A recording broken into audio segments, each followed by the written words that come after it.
welcome to the Human Design and Astro Club podcast. And this is a series episode. And what we're discussing is how each human design type lives as their true self and has been experimenting basically. I want to hear people's stories. I have my unconscious Jupiter in gate 13. And it is like, and I'm also a Sagittarius. So there's some sort of energy with that where I just collect people's stories. It's a big part of my business too, even with my color code variables intensive. I was just actually telling the guest I'm about to introduce that I collect everybody's experiments in the lab on my community page. And it's just this list of everybody telling their stories. And I think it's through our stories that we really get to see humanity. We really get to see our own experience through someone else's similar experience too. Or it gives us that aha moment that we really needed.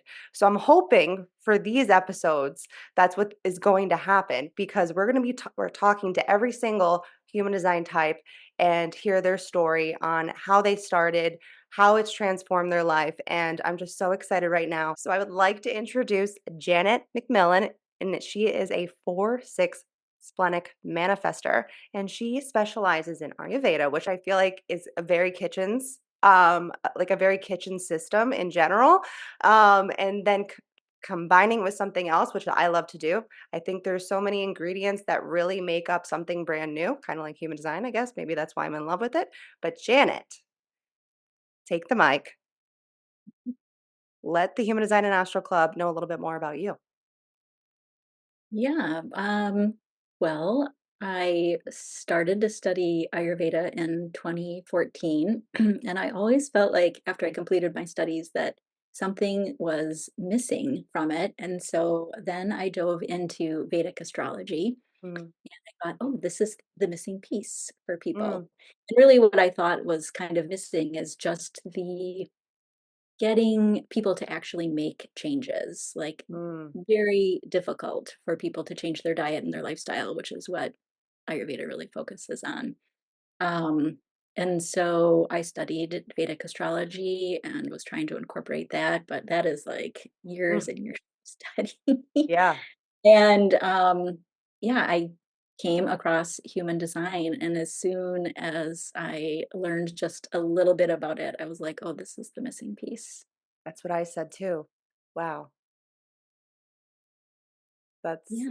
it. Really, I feel like it's the gift that everybody needs. I know that it's not for everybody. I also respect that, and sometimes people learn. I'll have a few stories from some of the other types where they learned about it initially, and then they're like, no. And then somebody else told them about it later down the road, and then all of a sudden that sparked interest. And I think it also depends on the vehicle that's delivering this information. That's one thing that I feel like I've really learned, and that's why you really have to sniff out, like, the smell in me is like you got to like suss people out, like you got to know, like, do they actually know what they are talking about? And then also I think a big thing with human design is, are they actually living their design?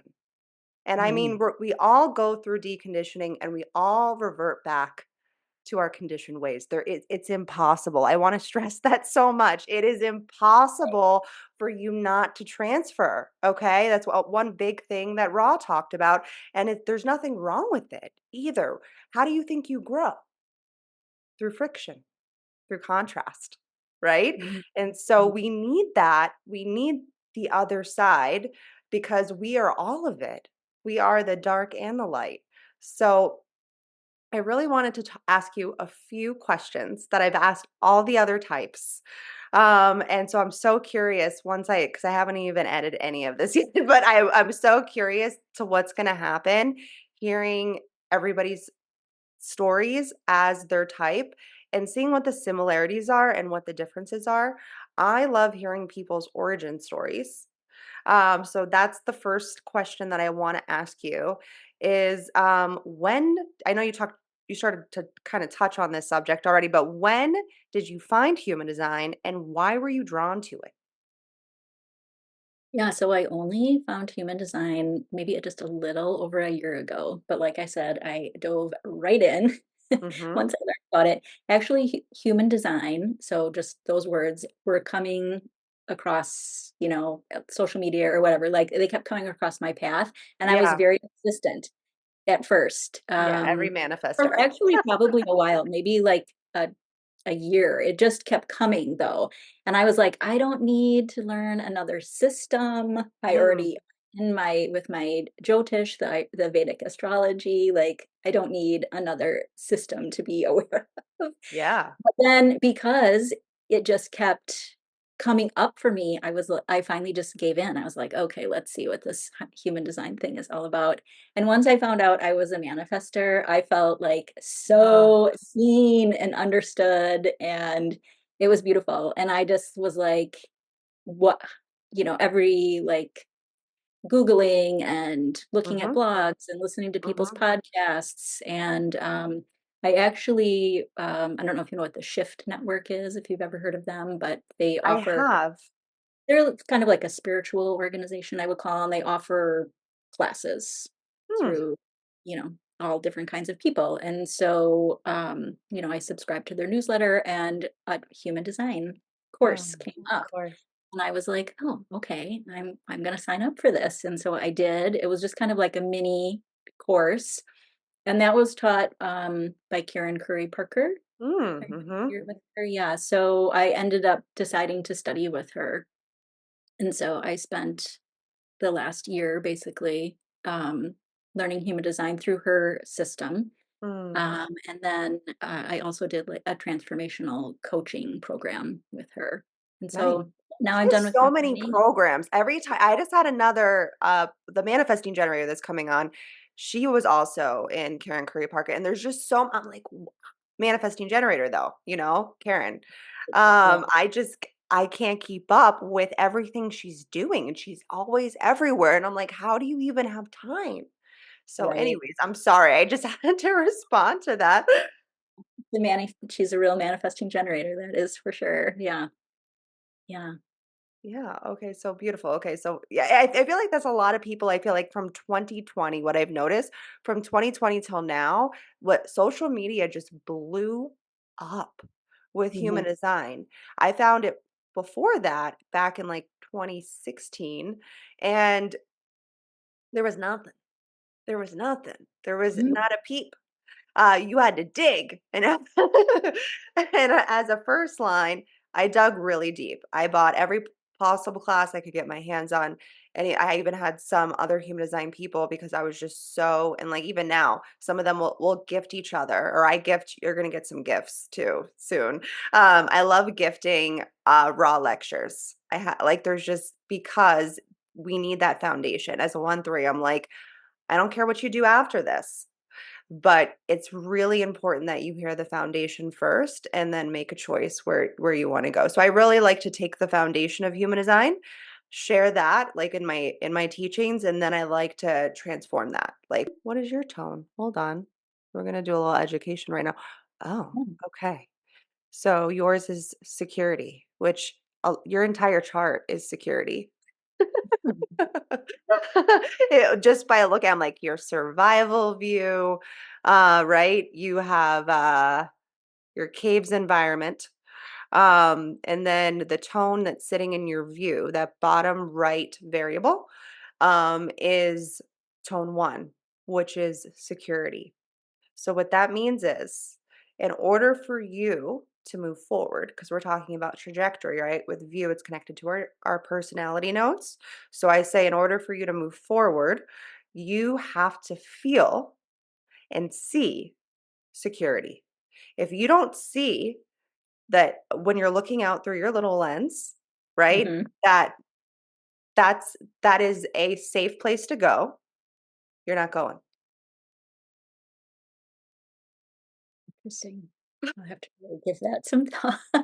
It's it our view and, like, that's probably the biggest thing that every variable member has told me, that our view is the hardest part of ourselves to accept and understand.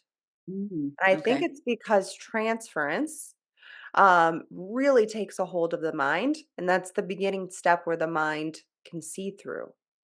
And Mm. so, if it's not looking through its correct lens, which I have a really fun experiment when we get to that part in the intensive, that if you understand the mind's thought patterns, because there's actually a thought pattern for your true view and your transferred view, and you're going to learn what that is.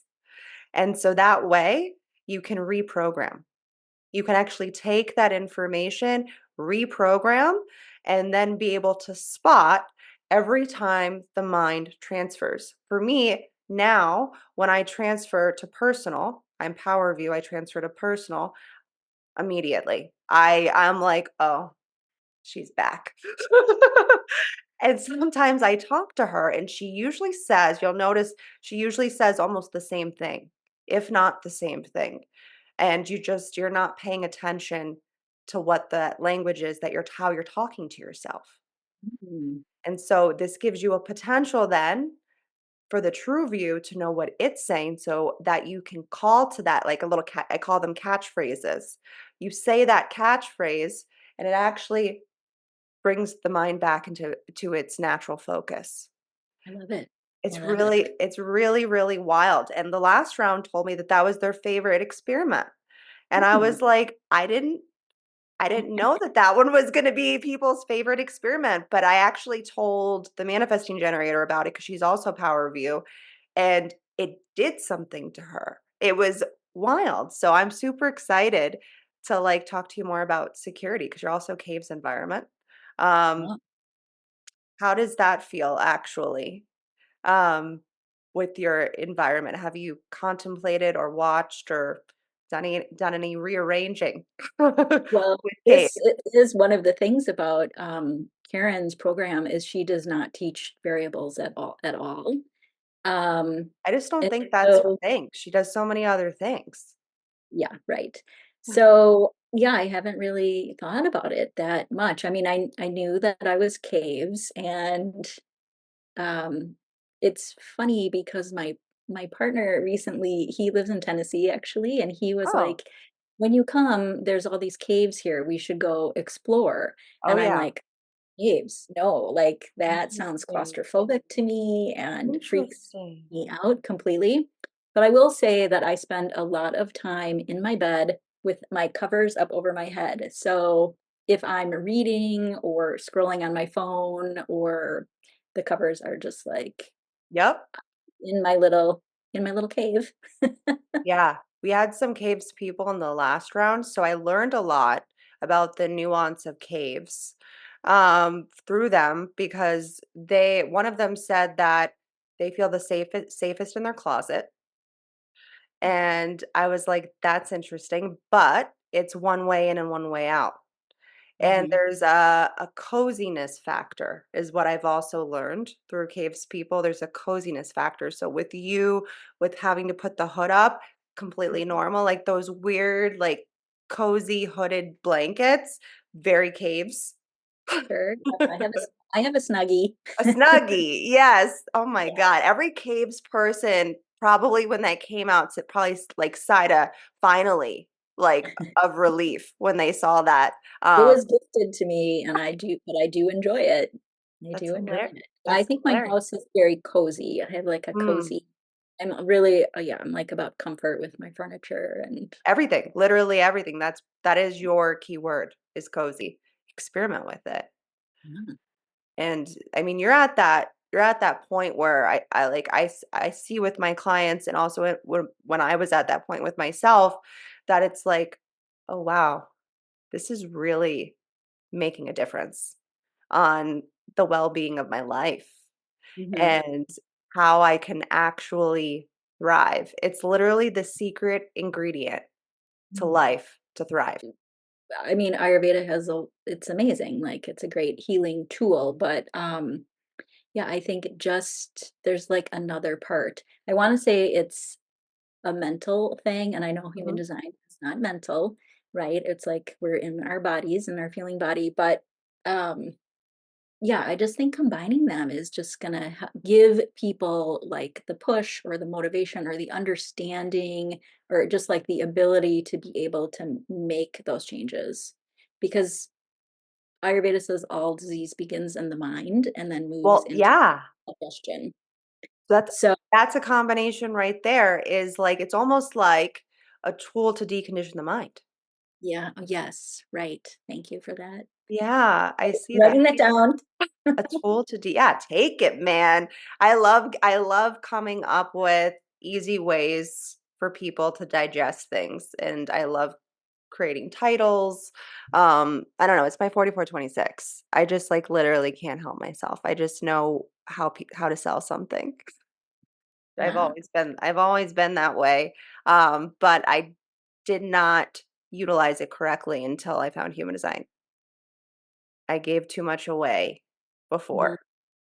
And it wasn't healthy for me because my ego is connected to my immune system. And what I always notice when I either give, to be quite honest, as a defined ego, giving to the wrong person, or over giving and no appreciation. Because a big thing with the ego beings, is just, I'm sure you can relate to this, is appreciation. All we want is a thank you. I tell people that if I could get paid in thank yous and it paid my bills, I would take them instead of money. right, right. I really, yes, I appreciate being acknowledged for sure. I actually, this is probably a very shadow side, but like I want credit a lot of. Every defined ego does, and it's because they deserve it because we are like I'm not saying, and I want to speak. I'm sorry, non-ego beings. I'm not speaking to you in a derogatory or looking down on you way, but what sits in the ego is value. And there's this innate quality to defined egos that we can consistently, because it's defined, right? Wherever you're defined is consistent, that we can consistently provide value. And we know at our core, if I like to think back to when I was a kid, I knew back then that I was innately valuable. Somewhere down the line, somebody told me I wasn't. And that's what I started to believe. And I feel like if every ego being could get healthy in their ego, that we could help expand to the non egos. But also, the only quite downfall of that, if I were to say one for lack of better words, is that the majority are non-egos. Only about 36% of the population are egos. I always love when I'm in the presence, to be quite honest, with another ego being because I know that I'm right at home. Mhm. And you're the 40, 45, 21 to my hanging 21. So um yeah, I love being able to show up as an ego being in a healthy way because I feel like I really dimmed my light for a long time because as ego beings, we're constantly being told to prove ourselves. Mhm. Where the not non-egos feel like they have to, we're being told to. I don't want to have to prove myself. I already know that I am going to provide value. And like I know that I need to get build trust for people to believe me, but like don't like kick dirt in my face in the process because I feel like that can cuz there's this pressure because it's a motor, right? There's this pressure that kind of happens with the non-egos where they're like I don't know why I'm jealous of you, but I'm jealous of you. Mm, mm, I don't know inter- if you had any of those experiences in your past or in your childhood or also I mean, also being a manifester. I don't, I'm not sure about the jealous part. Yeah, or maybe no one just told I you. had to deal with jealousy issues. So, You have a thing with your jealousy? I mean, I think I did when I was younger. Yeah, Mm. for sure. Yeah. I'm not sure where that comes from, but yeah. Yeah. Yeah. There's I mean, I feel like there's just so much conditioning between our openness and our definition. And I Right. think it really just depends on the environment that you were in and your Sure. caretakers as to Mm, how that really developed. yeah. I mean, I feel like I've always had very high self-esteem. Like Mhm.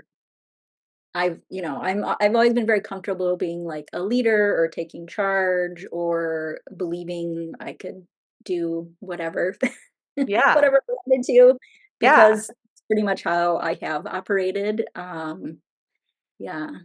There's a So, belief there, I feel like, in the ego that I am worthy, I can do it.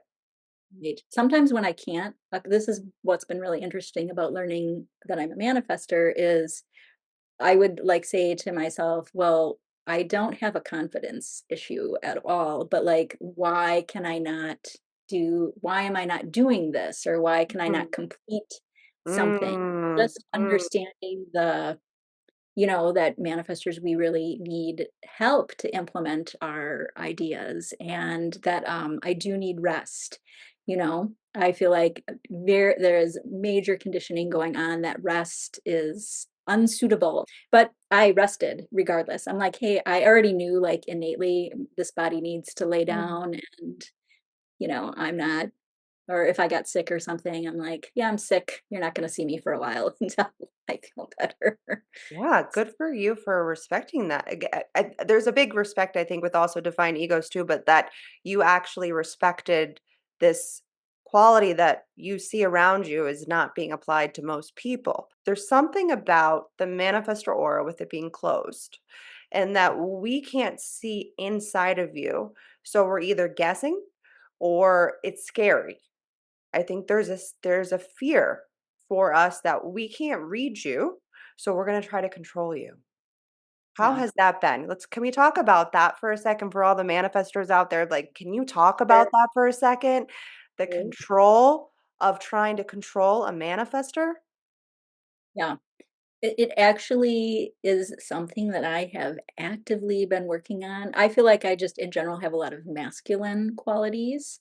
And so I really am interested in the masculine feminine dynamic. I mean, we obviously have all of those energies, but just I've been practicing a lot on just learning how to receive and also trust. Mhm, Um, but yeah, control and letting go of control over a lot of things. I've really that has been huge for me, not wanting to be controlled or feeling like I'm being mhm, controlled when maybe that wasn't necessarily the case, but just having that right. feeling. And of course, horrible at informing, just terrible at informing my entire life. And still now, even when I know that is my strategy and that's what I'm supposed to be doing, I'm like, yeah, I've had something blows up or whatever, somebody is upset with me about something, I'm like, "Oh, I didn't inform. I didn't Yes, inform." that's 99% of the time, that's the problem, to be quite honest. I know no manifestor wants to hear that, because it's like, it's so bizarre how unnatural from a generator, just from an outsider perspective that's not a manifester. It's so bizarre to me how it's not an innate quality for you guys. It's a learned quality or concept. As I told you before we got on here, I'm raising a little manifester right now. He is 9 years old. I was fortunate to find human design when he was about 2. And I explained to you about how I was like, this kid is an alien. I don't know how to parent him, but here's the secret if you have a manifestor child. You don't have to. You don't have to. You just have to support the manifestor. Ra has talked about this that the manifestor already knows what it came here to do. You already know what you need to do. And when you try to tell a manifestor what to do, um, it usually backfires because your aura is closed. There's also like this ping pong thing that happens between the manifestor aura and the other, where you feel resistant with any question anyone's going to ask you. I learned this through my little manifestor, and I have a lot of manifestor clients, I think, because I just get you guys with my wide open throat and raising a little manifestor. And he really needs to be informed himself. There's also a big thing with informing the manifestor that if I inform him, I've learned to remove the resistance layer or to lessen, because there's always, it doesn't matter what this is also what I've learned, and tell me your opinion because I'm really curious. What I've learned, tell me if this is correct for you, but what I've Mm. learned with the manifester is it doesn't really matter what you say to them. There's usually an immediate response to it, and they need to process what you said, and maybe it'll turn into a yes, but you got to be okay with that the manifester is going to say no at the beginning. And so I instead of telling my manifester, get your shoes, we're going to the store, I have to tell him about an hour before, because Mm. there will be immediate resistance if I tell him right before we have to leave. So I've learned to respect him. He's also a defined ego. I told you he also has the 2145. So I go to him and I say, "Hey Milo, we got to go to the store in about an hour. Just want to let you know. I'll come back and let you know when it's time to go." There's a little bit of just like leaving the house. He's a Cancer sun. And then, but when I come back the next time, then he's ready to go. Yeah. Yeah. Yeah, I mean, I love human design for thinking about how to parent your children. I think Mm, it's just beautiful, beautiful system. And I mean, my children are 18 and 20, but just understanding their design, oh my God, I feel changes like my lives. relationship has changed tremendously with them. I have a projector and a manifesting generator. Oh, wow. But anyway, yeah, I feel like you could not tell me what to do ever as a kid. Like I was not gonna I had to I think really throughout my entire life, I shouldn't just say as a child, but I do recall a lot of instances as being as a child where like I have had to or still do, I have to have like tremendous respect for the person, like trust probably, maybe that's the Yeah, survival waves coming yeah, in, I don't know, but, yeah. there's, like, a lot of respect in order to actually listen to them. Mm. Otherwise, I'm very quick to be like, yeah, no, thank you." Wow. So as a Yeah. child, I was uncontrollable, and Mm. honestly, I mean, Well, you just are uncontrollable because you're I a did manifestor.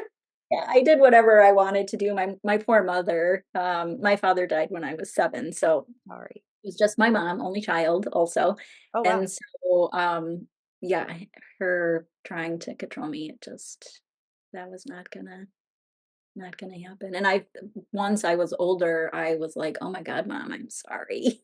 I was so Yeah. difficult to Yeah. parent.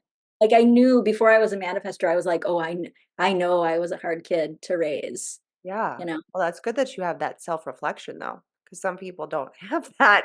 So it's Yeah, like it'll help you kind of like make sense of how to be an adult if you can like look back at your child and be like, okay, these were like growth periods in my life of learning how to really, for you, I like live in a generator world, and where the generators are going to be consistently asking you a million questions. I have a funny quick story before I get to my next question.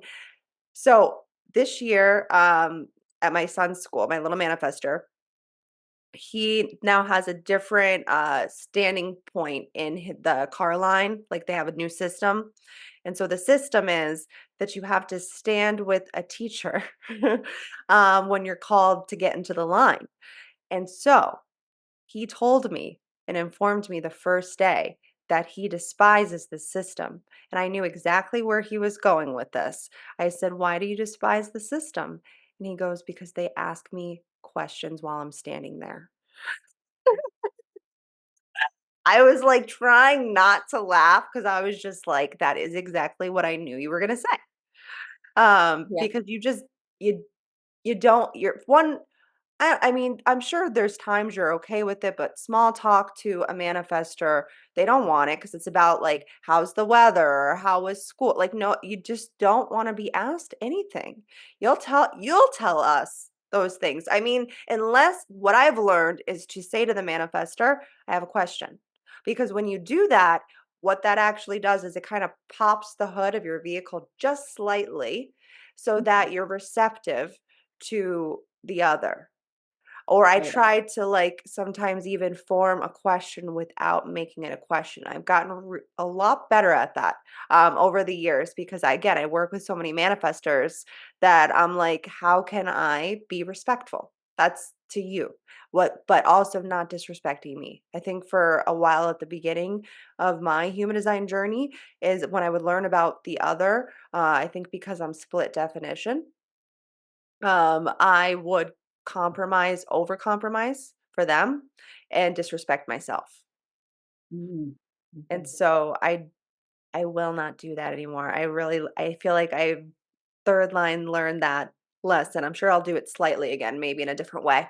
But for the most part, I'm well aware when I find myself trying to do that. And then I'm like, but you're a vessel of love.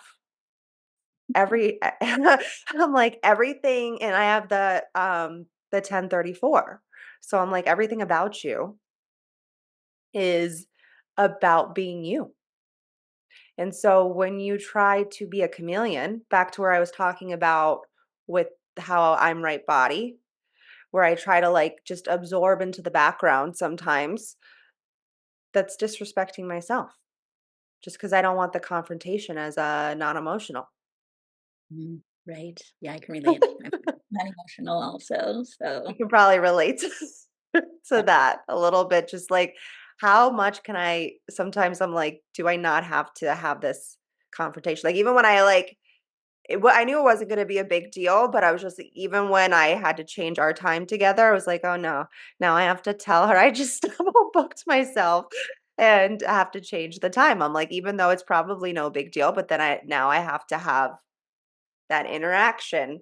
And I think as a first line, I never in my open head is like, well, how is that actually going to go? Like, is it going to be a big deal or what? But I've learned to just every time that little voice starts to speak, I'm just like, if you face the fear, as I think also being a defined spleen, if I face the fear, then whatever the outcome is, I'll be able to just I'll get through it. The biggest thing is the fear of the reaction of the other. I mean, you probably understand that with also being defined spleen. And that's oh my God, I just realized why you like Ayurveda so much and why you're like that is your thing because you have the 4816. Okay, that's a conversation for another time.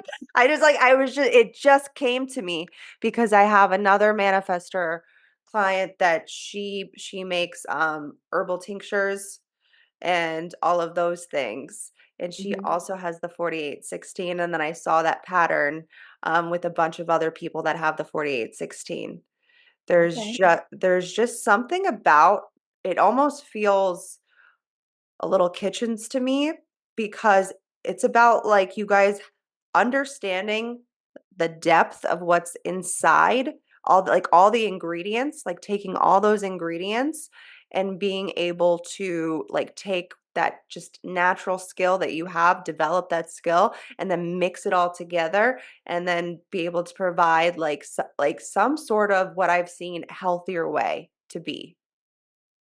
Yeah, I've been into the health and wellness world for a Yeah. really long time, yeah. Yeah, that's the 4816.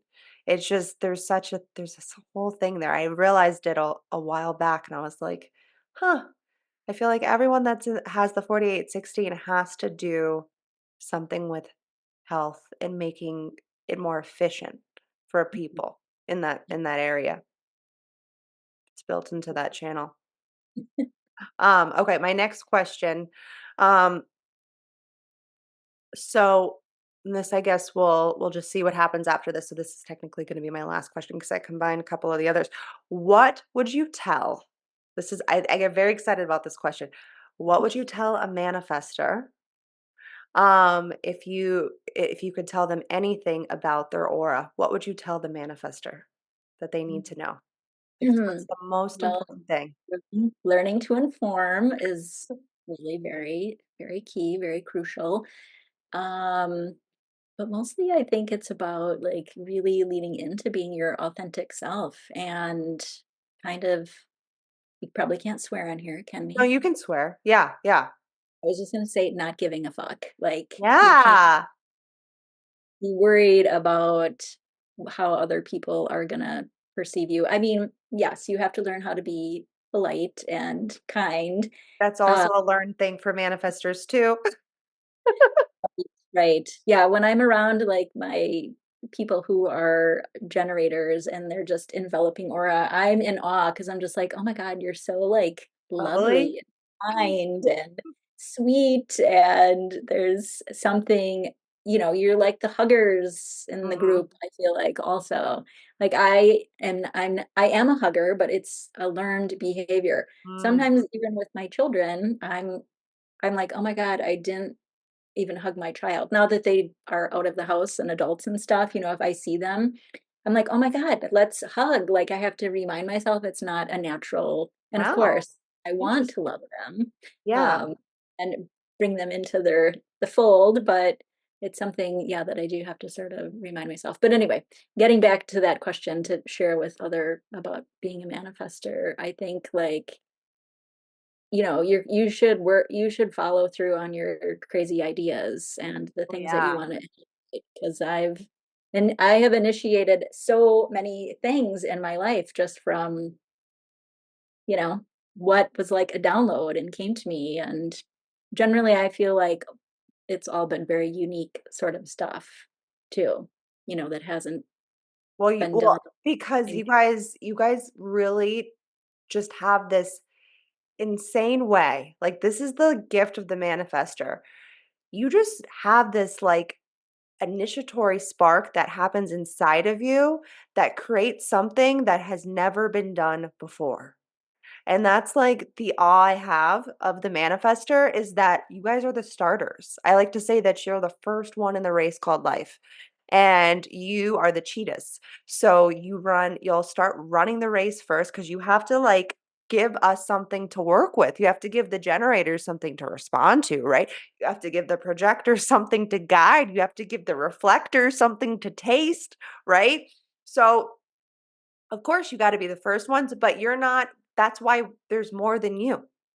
That's why there's the other types, because Yeah, you initiate us into the completers are the generators. The generators are the finishers. So then you gotta pass the baton to one of us, whether it's a manifesting generator or a generator. Manifesting generator, they're gonna do things like all over the place. They might have to then throw the baton to the pure generator to keep the momentum and get the job done, right? And right. then the reflector's kinda like the referee on the sidelines that's, like, tasting the air to see if, like, this is correct or this is the right environment for this to actually work out in, you know? I just find it all fascinating, but we need each other. And I Yeah, think that's where the manifestor when they recognize what I've noticed for manifestor clients, that when they recognize that they really need the support of their people, that is when they really can make the impact that they've come here to make.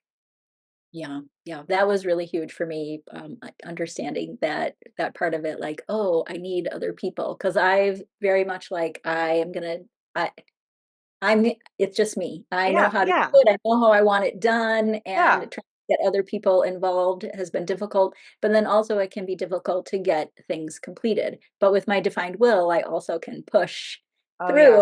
through, Mhm. and But you just gotta be careful with the I know, open I know, I know. sacral that you Finish right. don't overcompensate that Now that I'm motor. older, I don't rely on that as much. I'm like, "Oh, Yeah. yeah, I don't have the energy for that," and It's so hard with that motor, even for me as a sacral, where because my smell is attached to that channel, the 4426. I realized that it's my 4426, some split definition, that alerts me initially.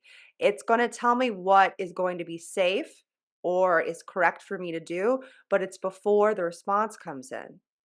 Mhm. But if both the ego, because they're both motors, and the sacral are not on board, it's a no. Like the heart really, the ego really needs to be able to like, because I call it the little jetpack. Like you need to be able to hit that button so that you can like follow through with whatever that commitment is, right? But if that will, I've realized is not really in the game, that it really should be, then it's probably not the time or it's not right. Yeah, yeah. Yeah. I have this like, people Also, think that, like, with generators that we can just do it keep going, do it all, but, like, we also need rest, and I think that that's the thing is we don't know how to allow that to happen, because we've always been, like, people pleasers and yes men, at least for me, I can speak for myself and say that when I realized I didn't have to say yes anymore, oh my god, that ego was like, "I've never been into half of the things you've been you've been doing. What are you doing?" right. Yeah. Yeah. Yeah. I mean, human design is amazing. I love it. I love knowing my design and being in this experiment, and Yeah, it's, it's a game changer. it really is a game changer. I'm like I feel like what like one of the like the in the with one of the Mormons on their what do they call those things? Where they go on their do you even know about that? I totally just butchered this entire mental thought that I have because I don't know the language, but Hmm. which is like very open throat of me, but they go on I want to call it a sabbatical, but it's not a sabbatical. It's one of their missions. They have Okay. missions that they have to try to like spread Mormonism to everybody. And I feel like that's me with human design. I'm just like, Right. Right. can I offer you the definitive book of human design? Right. When people are not as gung ho about it as I am, I'm just like, it perplexes me. It does. It really does for me too. Usually, but most people, I think, because I'm a generator, are pretty receptive to when I start talking about it. And I've learned how to phrase things, I guess, with my 4426, how to phrase things so that like I can speak to the collective, I guess, with maybe my 515, that it usually entices them to at least be interested in at least letting me pull up their chart because I need Mhm. everybody's charts. I have thousands and thousands and thousands of charts, and I want to collect them all. I think Yeah, I it's mean, my hanging 21. I'll talk to anybody who will listen about it. So usually Yeah, I mean, I'm a four line, so I am very much about like connecting and yeah. That's what I was adding. actually just about to end with. Is can you let everybody know how they can connect with you? Oh, well, that is I a know good. people are gonna wanna talk to you about Ayurveda. I already know that, I can smell it right now, so I need you to tell everybody how they can connect with you after, if you want. Oh, for sure. I would love to connect with people about Ayurveda. I don't have I am kind of anti social media. That's fine. I But love it. I do have, accounts on Instagram, so probably the best place is just my personal account, which is Janet Planet, Oh, T Planet. So, that's my personal Instagram, and you can find me I'm on LinkedIn and Facebook, just my name, Janet McMillian, so cool. Well, I'm so glad we were able to talk because I feel like it you made an impact for the other types that needed to hear some of the things you said, but also gave a lot of confirmation, and, acceptance for the manifestors that are listening to this right now. So thank you so much for sharing your wisdom and making an impact for sure, everybody. it was fun. Thank you. So I guess this is where we close out, guys, and I hope you have a wonderful rest of your day, and I will see you on the next one. Bye.